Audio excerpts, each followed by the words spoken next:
Ey yigit, Chaqirni joyini egallamoqchimisan?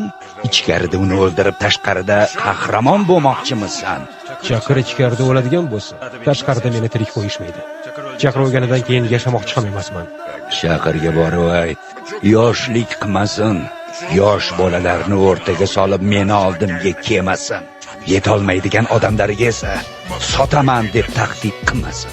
O'rtada bomba bor. Bu bomba qachondir baribir portlaydi. Biz bombaning portlamasligini istaymiz. Sizlar esa halqasini tortinglar, bombani yutinglar, portlatinglar deyapsizlar. Biz allaqachon o'limni bo'ynimizga olganmiz. Ammo yonimizda kimlarni olib ketamiz? Shuni o'ylayapmiz. Bu portlasa, eng katta parchasi sizga tegadi. Sizdan qolgani kimga tegishini o'zingiz taxmin qiling. Chaqirni bolalarni uyingizga olish otalik bo'lmaydi. Qizlaringiz, nevaralaringiz himoyangiz ostida. Chaqir esa dor ostida turibdi. O'g'lingizni ham himoyangizga oling.